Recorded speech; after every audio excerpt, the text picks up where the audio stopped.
সেইগৰাকী ব্যক্তি যিয়ে হৃদস্পন্দনৰ ছন্দক জীয়াই ৰাখিছে। গুৰু চাংগ্যুচাং পংগনেৰ পদ্মশ্ৰী 2026। এটা সময় আছিল যেতিয়া পৃথিৱীখন এক সুকীয়া ছন্দলৈ গতি কৰিছিল। এনেকুৱা ছন্দ যি হাত চাপৰিৰ বাবে পৰিৱেশন কৰা হোৱা নাছিল, বৰঞ্চ পৰিচয় হিচাপে জীয়াই আছিল। প্ৰজন্ম ধৰি ঢোলৰ অনুৰণন নাগা মানুহৰ পাহাৰ আৰু হৃদয়ৰ মাজেৰে প্ৰতিধ্বনিত হৈছিল। কিন্তু কি হ'লহেঁতেন যদি সেইবোৰ লাহে লাহে হেৰাই গ'লহেঁতেন?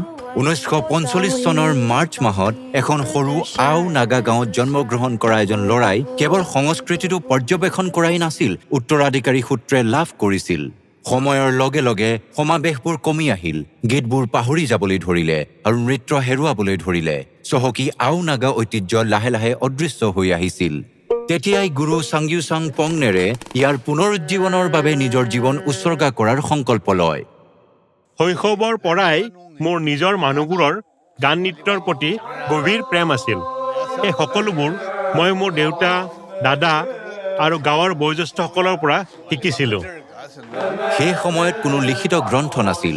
সকলো কথা মৌখিক পৰম্পৰাৰ মাজেৰে আগবঢ়াই নিয়া হৈছিল, যাৰ ফলত এই কামটো আৰু অধিক কঠিন হৈ পৰিছিল।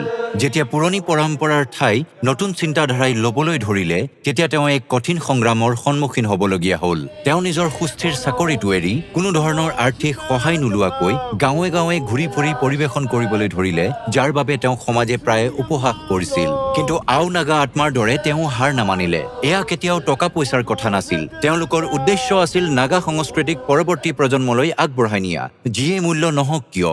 এই সমগ্ৰ যাত্ৰাত তেওঁৰ পত্নীয়ে অটলভাৱে তেওঁৰ কাষত থিয় হৈ আছিল। পৰিয়ালৰ দায়িত্ব কান্ধত লৈ আৰু আৰ্থিক সহায় আগবঢ়াই তেওঁ অকলে যাত্ৰা কৰি থাকিল। তেওঁৰ পৰিয়াল আৰু গাঁৱৰ মানুহবোৰ তেওঁৰ সৰ্বোচ্চ শক্তি হৈয়ে থাকিল।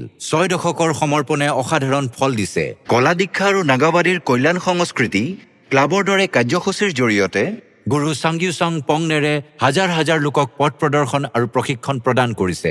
আজি তেওঁ আও নাগা লোক পৰম্পৰাৰ আটাইতকৈ জ্যেষ্ঠ গুৰু।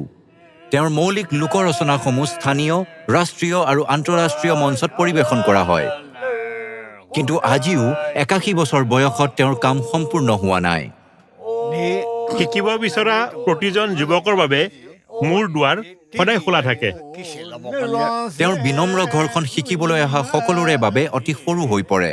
সেয়েহে তেওঁ আও নাগা সংস্কৃতি উজলি উঠিব পৰা একাডেমী গঢ়ি তোলাৰ সপোন দেখে। তেওঁৰ বিশ্বাস যে সঠিক সহযোগিতাৰে এই সপোন বাস্তৱত পৰিণত কৰিব পাৰিব। কিছুমান কীৰ্তি কিতাপত লিখা হয় আৰু কিছুমান ছন্দত বাচি থাকে। যেতিয়ালৈকে এই ঢোলবোৰ গুঞ্জৰিত হৈ থাকিব, আও নাগা সংস্কৃতি আৰু এজন ব্যক্তিৰ শিক্ষা অমৰ হৈ থাকিব। গুৰু চাংগ্যুচাং পংগনেৰ পদ্মশ্ৰী 2026। কোটি কোটি প্ৰণাম।